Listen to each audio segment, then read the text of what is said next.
This is Bullets with AWR Hawkins, a Breitbart.com podcast.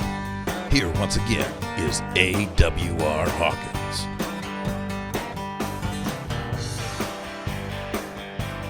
Hey, welcome back to Bullets with AWR Hawkins, a Breitbart News podcast. Great to have with us as a guest today, Erich Pratt, Executive Director of Gun Owners of America. Erich, thanks for joining us. I know you're busy. Thanks for making time to be with us. Oh, it's always a pleasure. Thanks so much. I wanted to ask you, Erich, we got a lot of opportunity under President Trump, and I think right now what we see opportunity for as far as, we have a chance for new pro-gun legislation, and we have a chance to repeal some gun control. I think as far as pro-gun legislation goes, we have a great chance right now with national reciprocity for concealed carry. I know that Gun Owners of America is fully behind that. Where do you think we are on that process, and what do you think we need to do?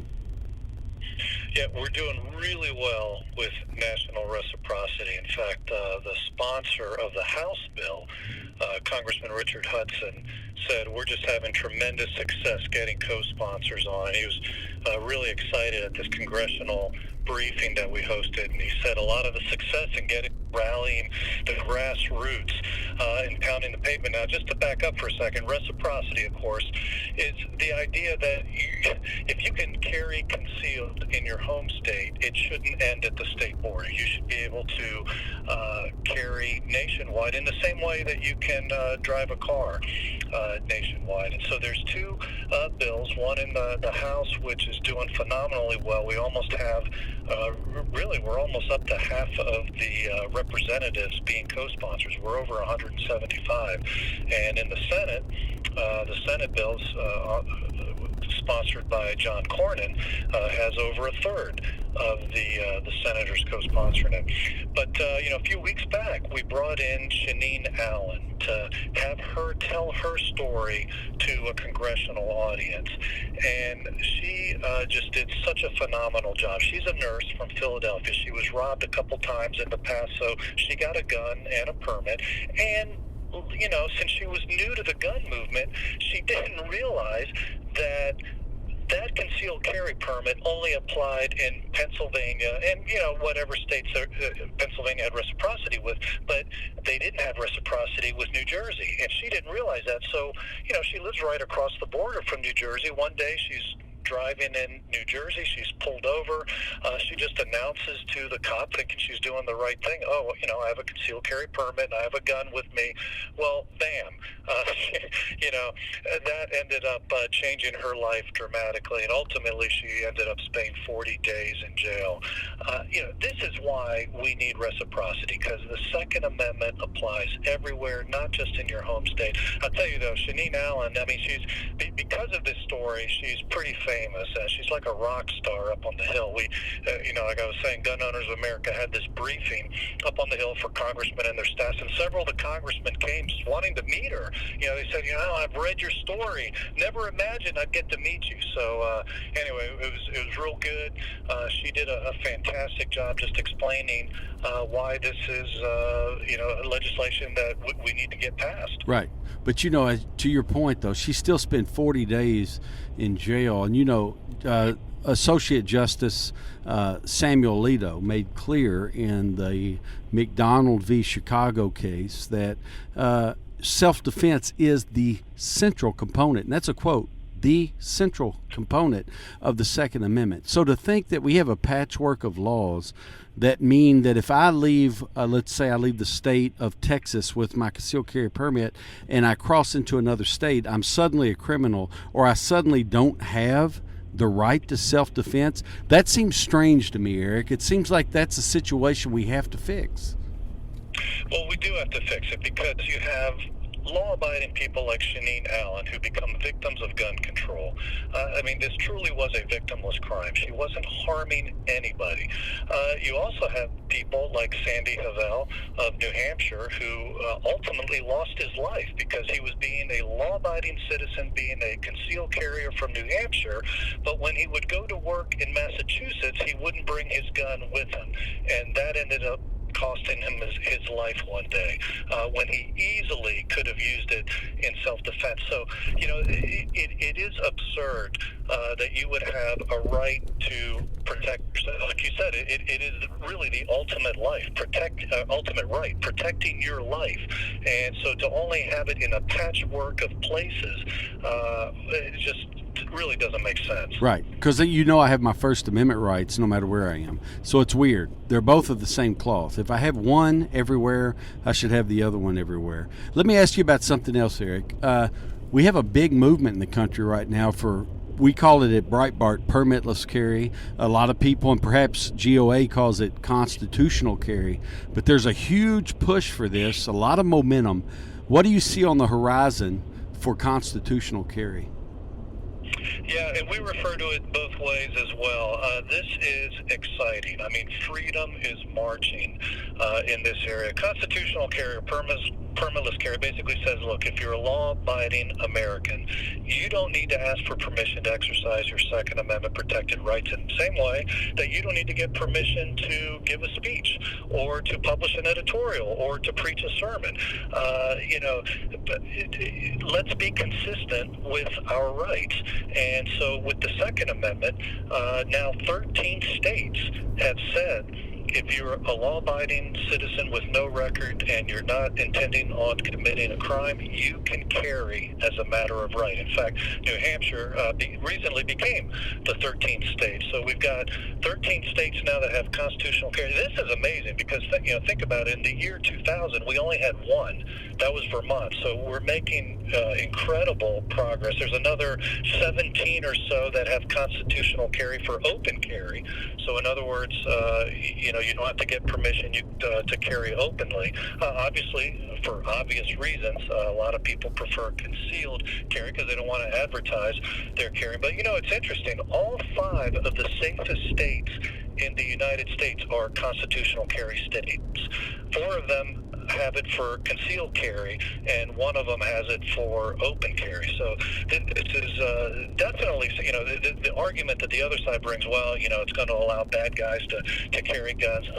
Wait a minute. There is no law that has ever stopped them from carrying guns. They break every law known to man anyway when it comes to guns. What makes you think that they've just been waiting for a law like constitutional carry when actually it doesn't even apply to them? Because if you are a bad guy or intending to commit a crime, you can't take advantage of the law. But, it was a real battle, AWR in New Hampshire.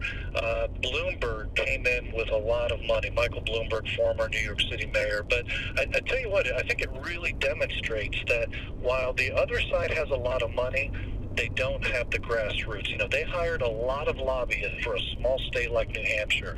They had 11 times more lobbyists in the state than we had at Gun Owners of America. They hired a law firm. They ran a big city ad. They tried to generate calls into the governor's office using social media, but it was kind of comical. Looking at Bloomberg's state Facebook site in New Hampshire, as they were trying to generate calls on their Facebook site, they got 6 likes. If I were to go on my personal Facebook page and just type something dumb that my kids said today, I would probably get more than 6 likes. Right. That just right there demonstrates how they don't have the grassroots behind them, even though they do have the millions of dollars from Michael Bloomberg's deep pockets. Right. Well, I think you point out something important, though, that with the gun control movement, they are top down, whereas with the gun rights movement, we are bottom up, and we always have been, and that's why we're able to defeat them. No matter how much money you have in a top down movement, a bottom up movement, which is truly grassroots, and which is what Gun Owners of America enjoys, a ground up movement beats the top down movement every time. And it's hard for Bloomberg. He's a slow learner. I mean, he's a smart man. I can't mock him. He's earned billions, but he's a slow learner on some things. And he just learned recently in New Mexico, it doesn't work. He learned in November in Maine, it doesn't work. And he actually learned in Nevada, it doesn't work, because even though they passed his gun control in Nevada, the AG struck it down, as you know. Barely passed it. Right. But, so I'm just saying, he's a slow learner, but the bottom-up movement is trying to teach him a lesson, and the lesson is all the money in the world can't beat grassroots. That's right. And, constitutional carry is making a difference. Just this week, there was a case in Missouri. Missouri is a constitutional carry state. A guy was attacked in his car. Actually, the bad guy got the drop on him, shot him, wounded him. But the guy sitting in his car pulled his gun out, fired back. The bad guy runs off and collapses and dies. Missouri, a constitutional carry state. Last month, Idaho, same type of thing where a woman fended off a carjacker with her little Ruger LCP 380. I mean, you got to love a story like this because, some people be like, oh, you can't use that for self-defense. That's never going to hurt anybody. Well, it doesn't need to. A bad guy sees that. This guy jumps into her car, demands the keys. She pulls out her little Ruger LCP. The guy goes running. Right. So this is great stuff. I mean, so in these constitutional carry states, we're seeing more and more people carrying firearms, and it's really having an impact. Well, two things. Number one, I have a Ruger LCP in my pocket. I love it because I can just drop it in the pocket of these cargo shorts and no one knows it's there. But number two, let me ask you, Gun Owners of America, you're so active, Grassroots, Eric. You're so active. What is it that we need to focus on? We need to focus, I know, on national reciprocity. We need to focus, I know, on the deregulation on suppressors. But how do we do it? What would you, if you speak right now to the listeners of the podcast, what would you tell them that is the most important thing they can do in the coming week for gun rights? Well, I think it's really important to be active, and the best way to do that is to be mobilized at a time when legislation is moving, and that's what we do here. We make it easy for people, so when legislation is moving through the system, we alert our folks either through social media or through email alerts. In fact, people, if they go to our website at gunowners.org, on the right-hand side, there's an icon for signing up for free email alerts. That's the thing that Representative Richard Hudson said has made such a powerful difference in getting so many co-sponsors on his bill in just a very little time. I mean, we're just barely into the legislative session, and he almost has half of the representatives on his bill, and a lot of that is just, as we walk the halls, it's great that, we walk the halls of Congress and we're talking to people that still aren't on the bill, but we know that they're also hearing from our members. That makes members and activists, it just makes a powerful difference. And then the other thing I would say is, when you get, if people who are already getting our email alerts, just forward it to a couple of your pro-gun friends and family and urge them to take action on it as well. That will multiply the efforts. Eric, I want to say one thing or ask one thing just to close our time. I know you're tight on time, and I appreciate you being with us. I just realized I hadn't asked you. We have the gun ban for military veterans. The House has already voted to repeal it. You have those goons on The View. Those goons who never read a bill. They're just coming out saying, the pro-gun movement wants to give guns to the mentally ill. And, it's the same mantra. It's so tiring. How do you speak to law-abiding citizens right now who are trying to understand what should we do on this? How do you encourage them? I encourage my readers, call Congress, call the Senate. Tell them to also repeal the bill. But what do you say? What does Gun Owners of America say regarding the gun ban for military veterans? Well, same thing. People need to call their senators. I mean, what they say on The View is not going to affect what happens in the House and Senate one iota. In fact, we just saw that. It passed overwhelmingly in the House to repeal that veterans gun ban. And I think likewise, we've got good traction in the Senate, but we need to be encouraging them. Bring it right to the floor. There's certain parliamentary rules, and we've got a letter fast House from our website can urge their senators, this is what we want. Don't let it go through the long, protracted committee process. Bring it right to the floor. That eliminates a lot of the games that can be played and a lot of the negative amendments that can be tacked on in committee. Just bring it straight to the floor and let's send it to President Trump's desk. Right on. Well, this has been Bullets with AWR Hawkins. Been fortunate to have you, Eric, with us. I thank you for making time. I know you're busy, and we appreciate the work you do at Gun Owners of America. And thanks for making time to spend a segment with us on the podcast.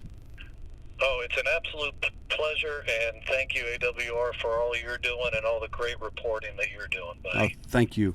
Folks, join us after these messages. We'll be back. This is Bullets with AWR Hawkins, a Breitbart News podcast. Breitbart News Daily.